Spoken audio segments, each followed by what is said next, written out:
Remember when Amorim said this?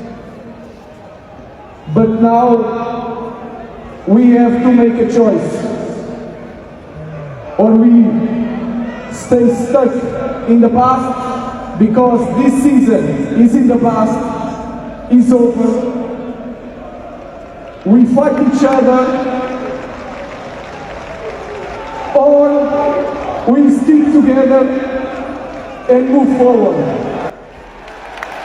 And this. 6 months ago, in my first 3 games in charge, with 2 victories and 1 draw, I said to you, the storm is coming.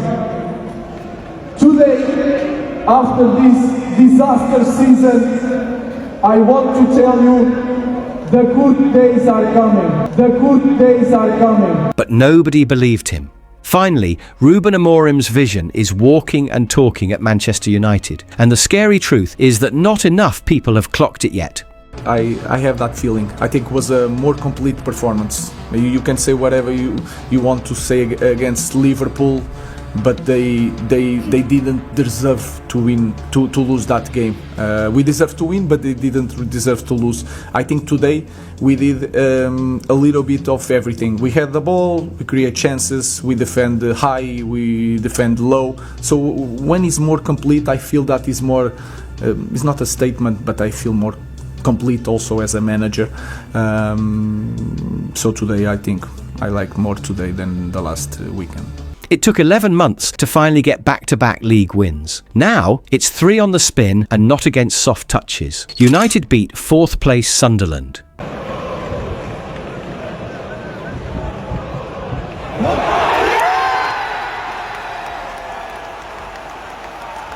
Dismantled Chelsea.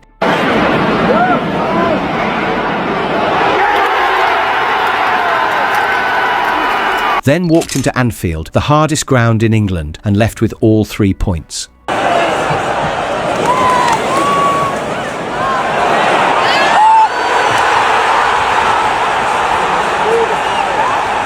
That surge isn't a mood swing, it's a strategy coming together, line by line, zone by zone. Ruben Amorim has fortified the midfield without dulling the attack. Bruno Fernandes now operates with freedom, protected by the system around him.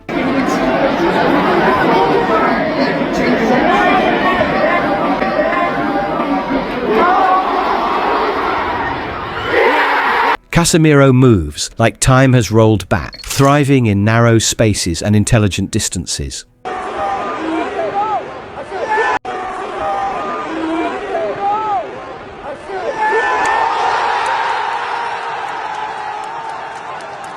Luke Shaw steps out from left centre-back into midfield, closing the gaps and protecting the spine. The Brazilian!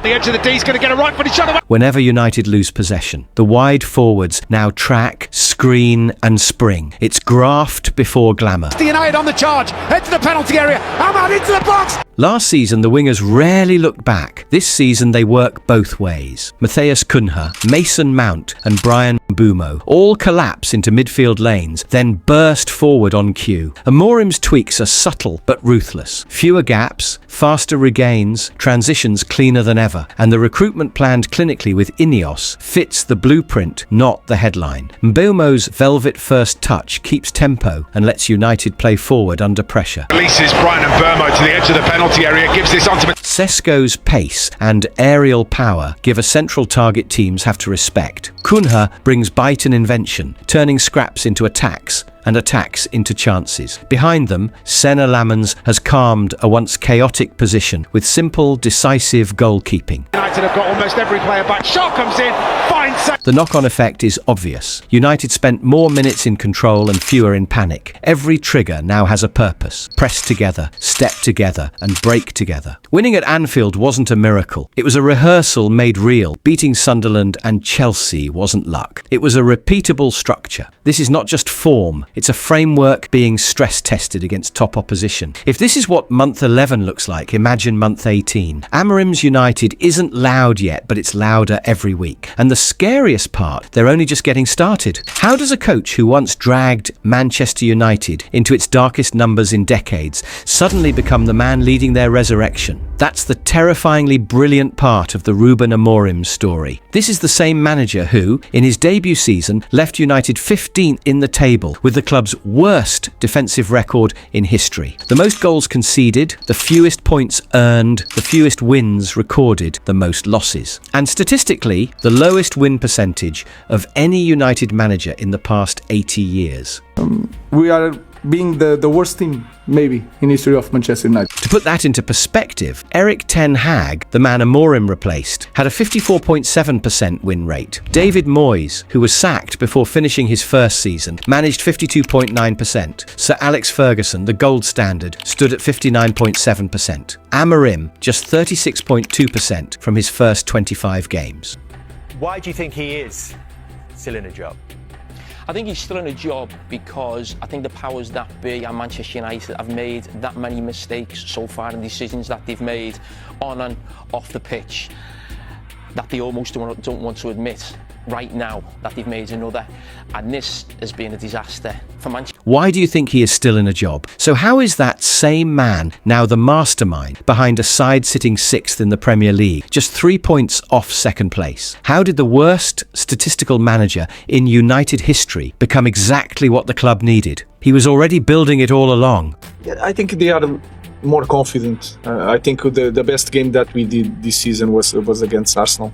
Was the first one, but then when you are a little bit more confident, when you have a different spirit, sometimes you have a little bit luck in certain moments of the game that help you to win games.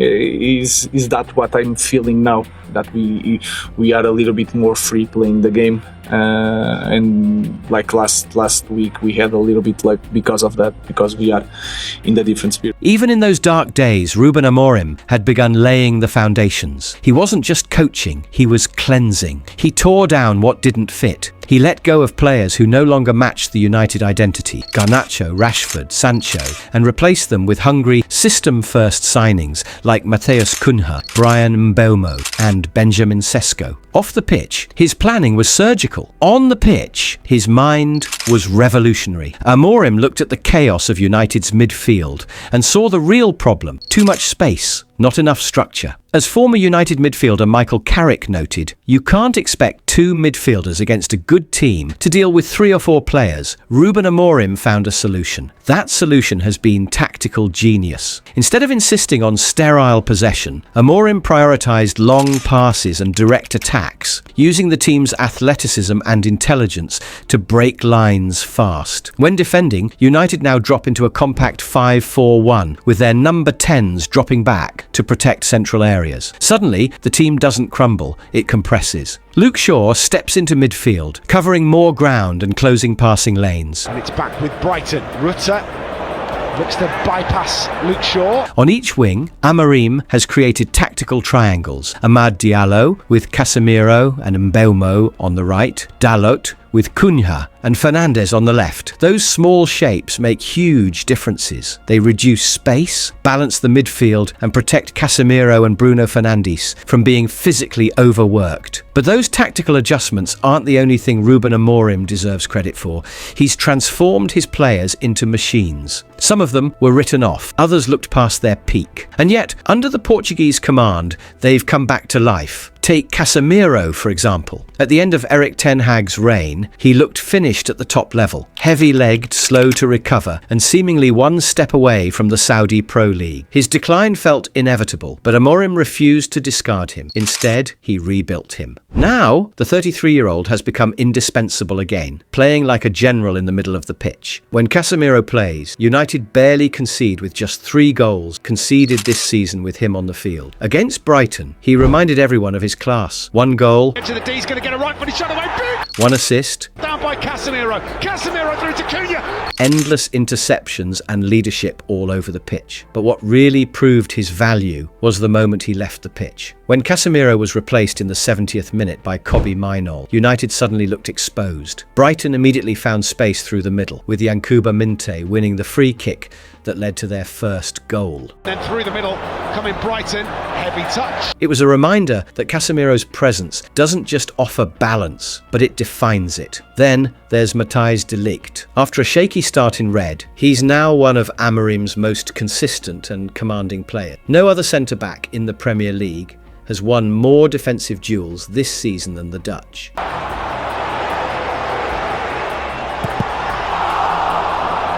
His reading of the game, aerial dominance and calm under pressure have made him the foundation of United's backline. Beside him, Lenny Yoro is blossoming into something special. Amorim called it months ago. Towards him. I mean, how good can Lenny Yoro become? I think he can be one of the best centre backs in the world. He improved a lot, even the physicality. He struggled a little bit in the physicality, but you can see in the small things he's more, he's stronger. Even in set pieces, he's getting the ball quite a lot, so he's going to play better this season. Injuries disrupted his first year, but this season he's growing rapidly. He's a natural fit in Amorim's system, mobile, disciplined and fearless, and he's only going to get better. Amad Diallo has been another revelation, once seen as an inconsistent winger.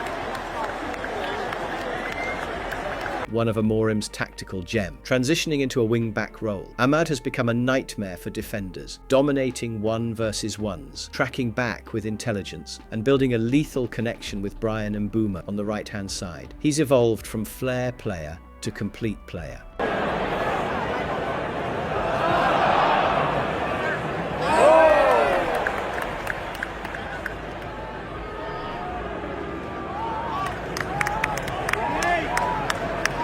And then there's Mason Mount, the comeback story few saw coming. After a disappointing injury-hit first season and only 513 minutes of league football, he seemed destined to fail at Old Trafford. But Amorim gave him a second chance, clear role and trust. Now Mount looks reborn. I think Mason Mount can give us, it's more a midfielder than a winger or a striker. He can defend really well, he's really smart, he can attack. He's scoring again, driving forward with intent, and finally becoming the versatile, creative force United thought they were signing from Chelsea.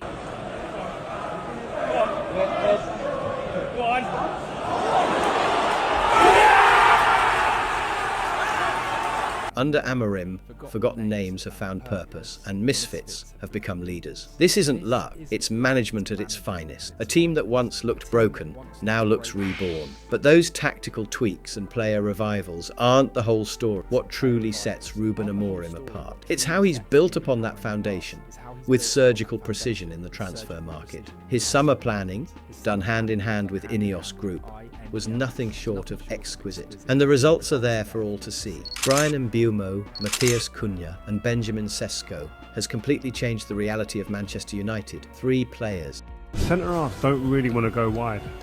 Don't really want to go into midfield and have to mark. You're in the midfield area. You've got to do short and sharp steps. Big centre-halves don't want to be in there. Don't care who you are. And these guys take you into those moments, but then at the same time, don't mind running in behind. So it makes you think twice. When you go in and you're thinking, is he bringing me here to run behind me, or is he bringing me here because he wants to engage and receive the ball to feet? He's asking you more questions than you want. And I think that's what those two do to the centre-backs. And they don't play like conventional number 9, so they're not really being marked. It's hard to mark them, exactly. And Mbeumo's playing from the right a little bit. Cunha's coming inside from the left in that little half space. 3 solutions to what once looked like an unsolvable puzzle. Let's start with Mbeumo, the player who has single-handedly revived United's right flank. Once a dead zone under Ten Hag, now it's the most dangerous wing in the Premier League. He's injected raw pace, power, life and intelligence into United's attack. The perfect blend of chaos and control. Mbeumo's first touch is velvet. His decision-making ruthless. And his understanding with Amad Diallo and Matthias Cunha is electric. He terrified Arsenal on opening day alongside Cunha. Mbeumo! He was United's brightest spark in the wild win over Burnley. Into the penalty area, he's going to try and get across away to Mbeumo! Manchester United retake the lead! And earned August's Player of the Month without debate. Against Chelsea, he caused the red card to Robert Sanchez.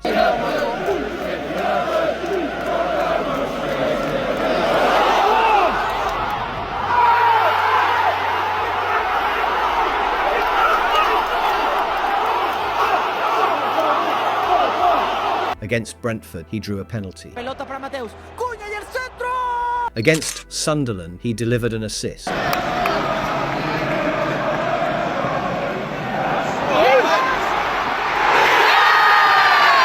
Against Liverpool, he scored at Anfield.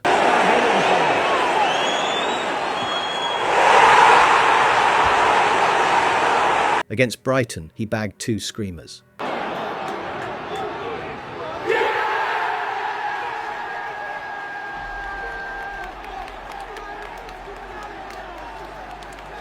In 2025 alone, Mbeumo is third in the Premier League for total goal contributions, just behind Erling Haaland and Mohamed Salah. 3 straight matches with either a goal or an assist. Mbeumo has arrived, and the Premier League knows it. He's become United's ultimate connector, freeing space for Sesko, feeding Cunha, and forming an unstoppable connection with Ahmad on the right. Now, Cunha. In a world obsessed with raw stats, he's proving something deeper, that impact goes beyond numbers. Even when United were struggling most, Cunha was the best. Cunha is the one carrying the badge with pride. He's not just scoring now, he's performing like a complete modern forward, one who presses, links play, and inspires his team with sheer drive. His recent performances have been nothing short of brilliant. Against Brighton, he recorded 1 goal,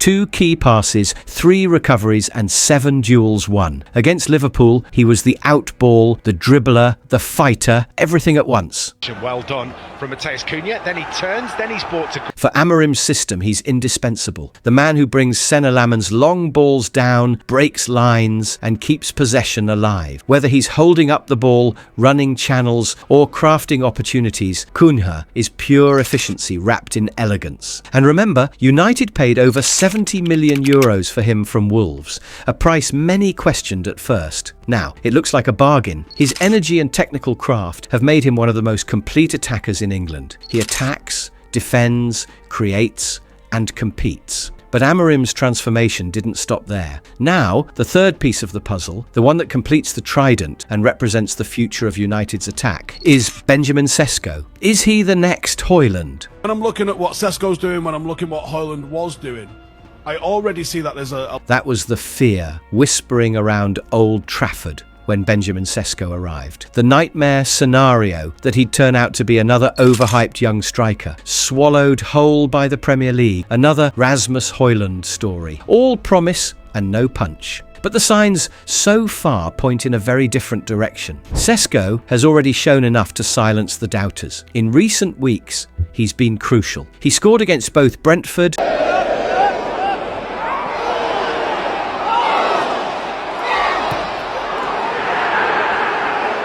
and Sunderland, proving that he can deliver when the team needs him.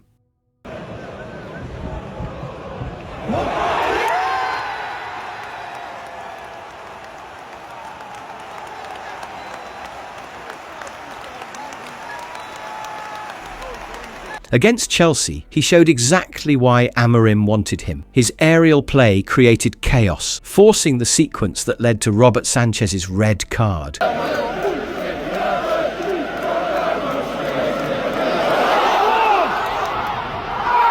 Against Liverpool, even in limited minutes from the bench, but he stretched the back line. And against Brighton, he capped off a very good performance, assisting Mbeumo with class.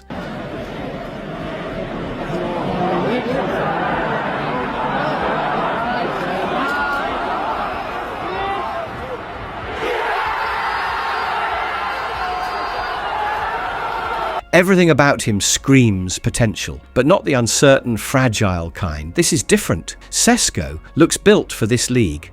He's more dominant in the air, stronger in duels, and technically cleaner than Højlund ever was. When the ball reaches him, it stays. When he turns, Defenders panic. He's two-footed, composed and intelligent, a rare trait in a 21-year-old striker. He might still be adapting, but even from his first few matches, it's clear he's already integrating into Amorim's tactical structure. He understands movement, timing and space, and that's why his teammates are rallying around him. Harry Maguire said it best. He's a colossus for his age. I'm sure he's going to cause defenders panic. He's young, but he's got all the attributes to contribute to this team for many years. And Casemiro, the veteran general, echoed that confidence. You can see the quality immediately. He's going to be very important for us. Ruben Amorim knows he's still shaping a gem, but what's scary is how fast it's happening. The chemistry with Cunha and Mbeumo is already visible, and the physical presence that United lacked for years is finally back. If Højlund was a lesson in false hope,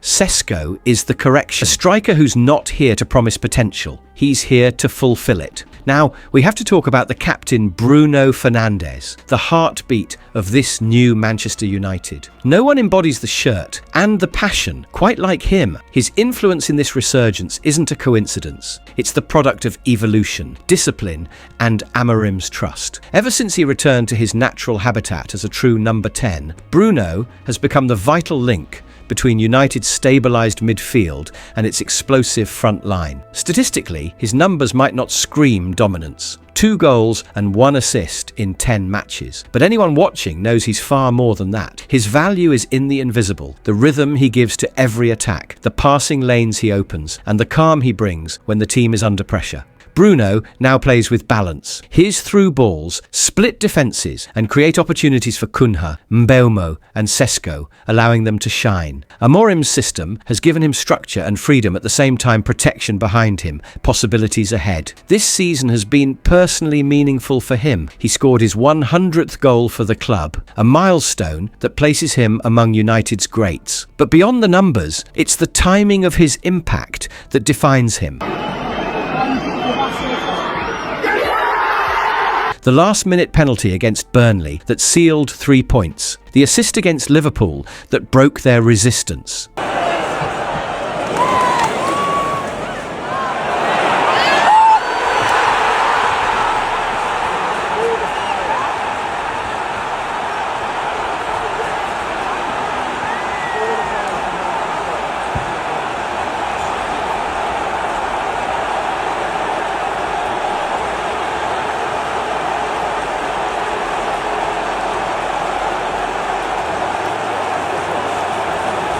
The goal of composure and leadership against Chelsea.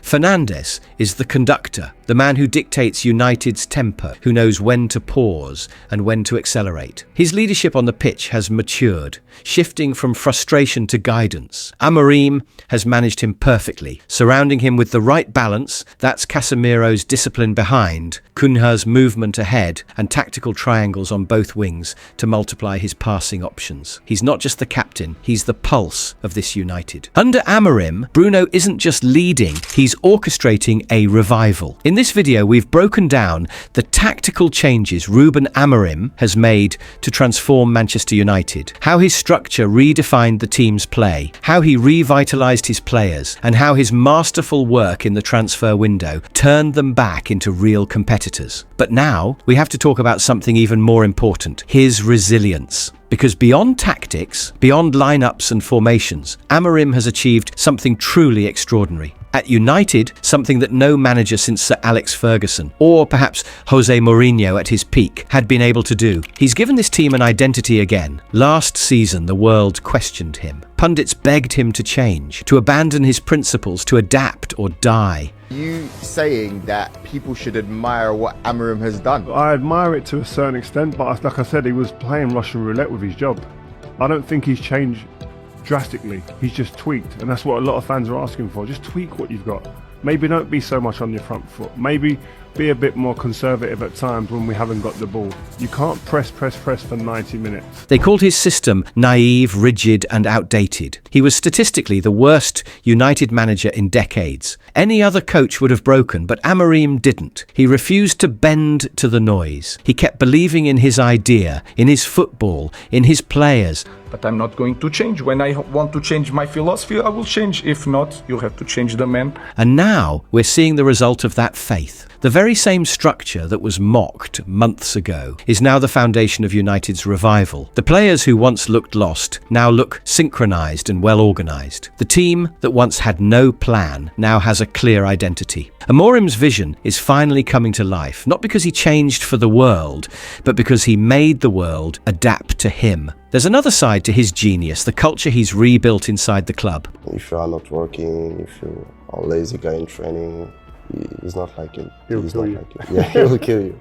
For him, the training is really important too, because you play in the game like you train, you know. So the most important thing is to be really good in training. And that's good for your mindset as a team, and that's the culture you're trying to build within everybody's 100% every Involved day. every day, yeah.